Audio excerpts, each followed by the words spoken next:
Hey, good day, folks. I hope everyone's having a wonderful day. I welcome you to another episode of Andrew's Life. I'm gonna be driving through the city of Plymouth, Indiana, which is located in the northern central region of Indiana, in Marshall County. Now, Plymouth, Indiana is 26 miles south of South Bend, and it is 68 miles, and 68 miles southeast of here is Fort Wayne, Indiana, and 37 miles northeast of here is Goshen, Indiana, which at some point I will get up there and do a video. And of course there's a few smaller cities, or cities that are around the same size as Plymouth, that are within, I would say, 45 minutes or so of here. And of course the city of Plymouth in itself has most of all the basic amenities that most people need and rely on a regular basis, and also look for when looking for a place to reside.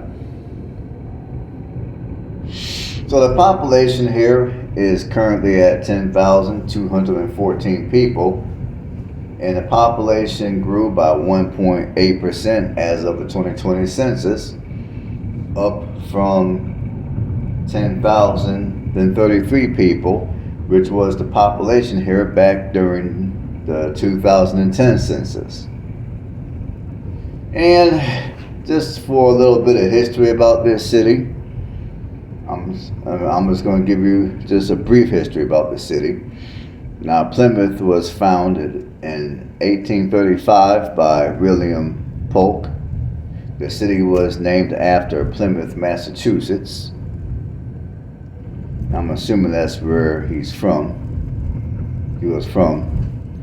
And Plymouth was incorporated in February of 1851 as a town, and on April 25th of 1873, it was then incorporated as a city. Now, H. Cabin, I'm not even going to try to pronounce his first name because I'm bad at pronouncing names. So I'll just say H.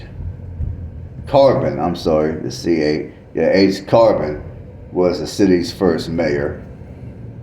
I'm assuming that he became mayor as soon as Plymouth became a city in 1851. Now, electric lights were first installed here in 1888, the first courthouse in 1840, and if I'm not mistaken, I think that was the same year that the post office first went into business here. And then the courthouse is here today. It opened up in 1872.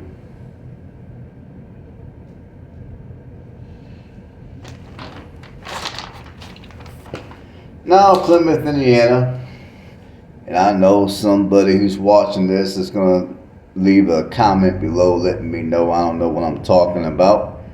But bear in mind, this is not based off of my opinion. This is not based on what I'm getting ready to say. It's not based on how I feel. And I'm not trying to, I'm not trying to spew propaganda on this channel. I'm just stating what I researched. But Plymouth, Indiana was a former sundown town. And according to the locals, apparently at that time, there were signs throughout the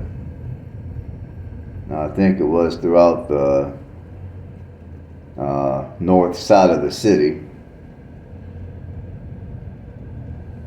that stated blacks out of town by sundown.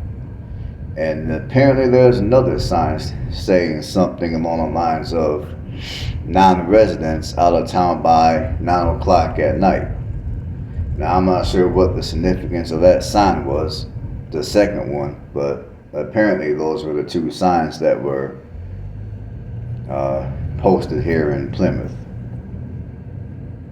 Now, apparently no signs were posted on the south or the east or the west end of the town, so I guess it was only on the north end of the city that they posted a sign.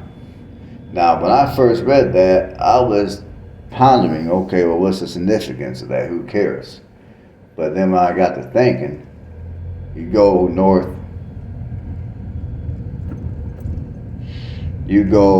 of Plymouth.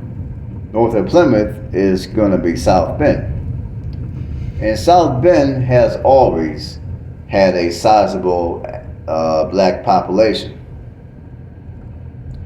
So that was the reason why the sign of blacks out of town by sundown was posted on the north end of the city. I think it was also to discourage blacks from coming into Plymouth.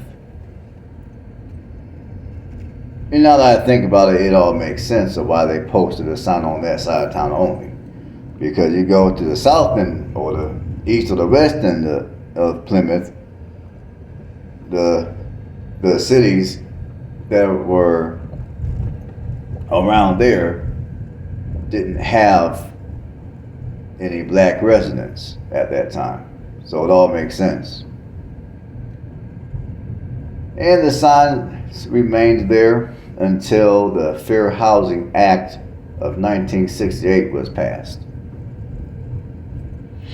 And even to date, you only have 0.6% black population. So the black population as of today is still very low.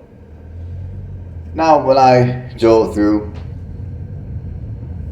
and recorded this video, and also when I went downtown and took a brief walk downtown, I didn't take a long walk, it's just real brief, just enough for me to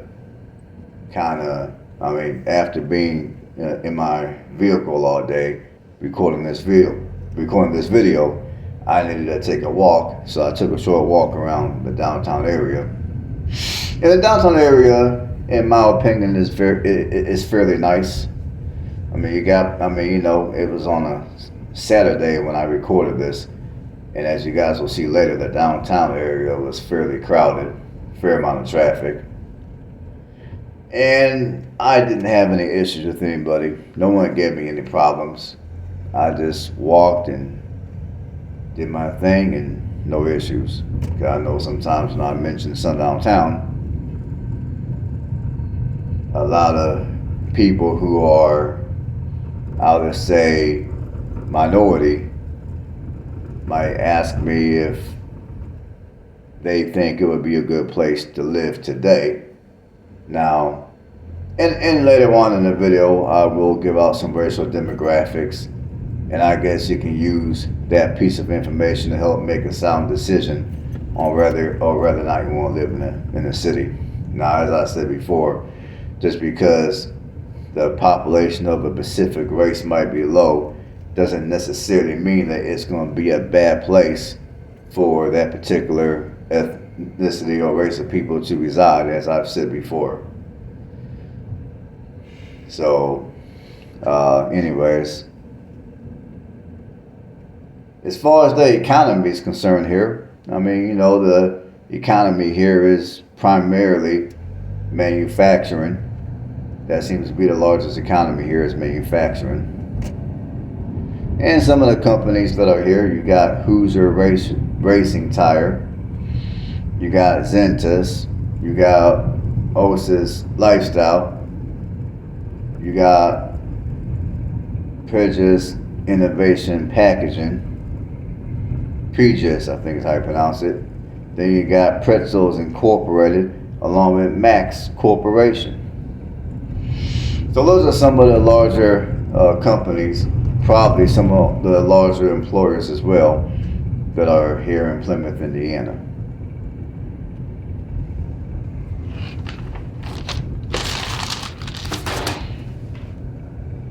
And as far as a few things to do here, I mean, you do got the annual Marshall County Blueberry Festival, which is held on Labor Day weekend.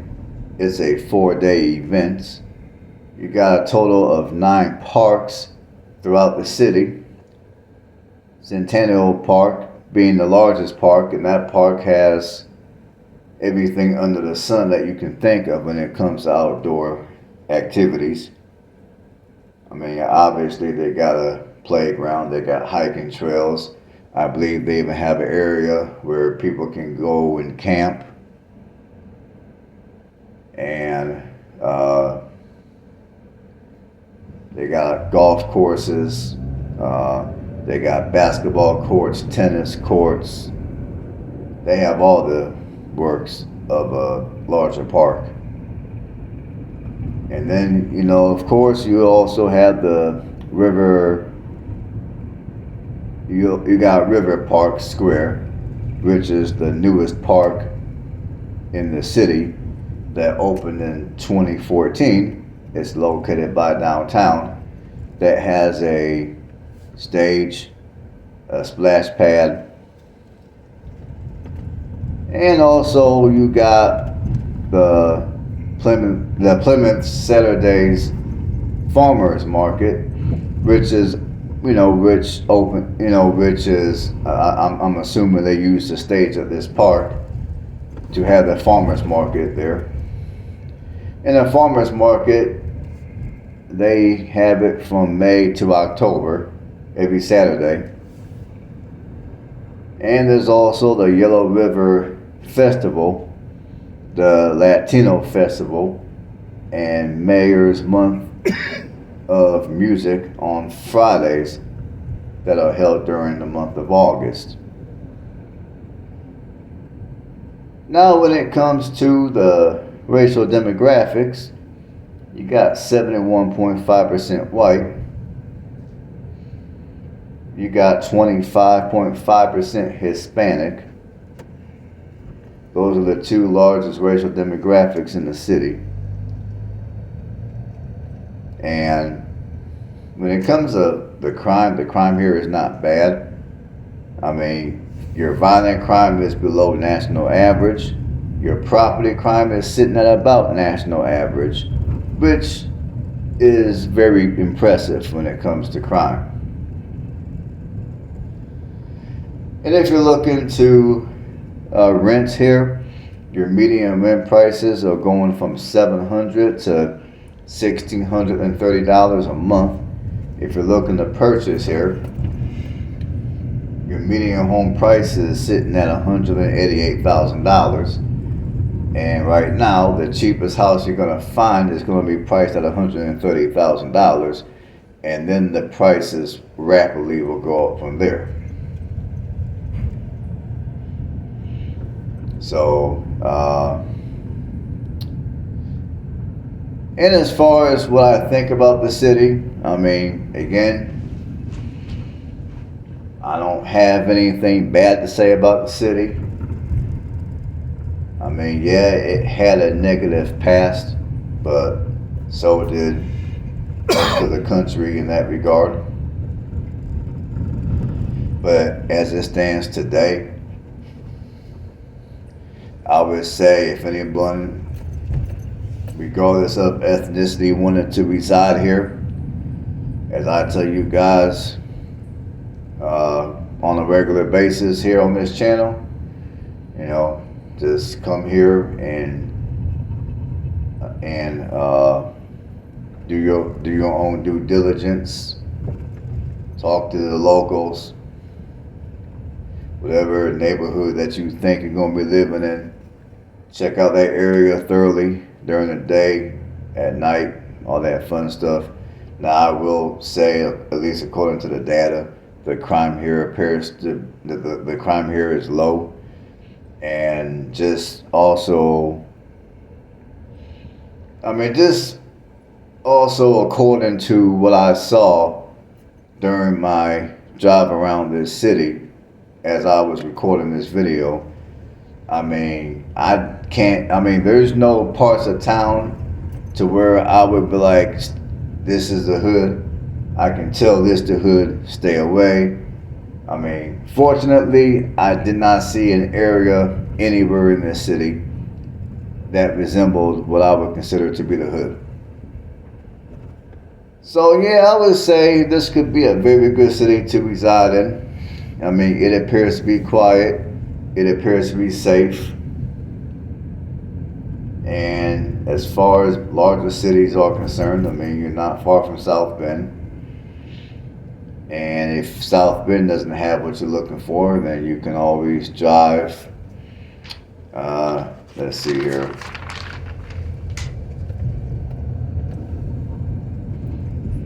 You can always drive 68 miles / about an hour and 20 minutes southeast of here into Fort Wayne. So, yeah, that's my 2 cents about the city.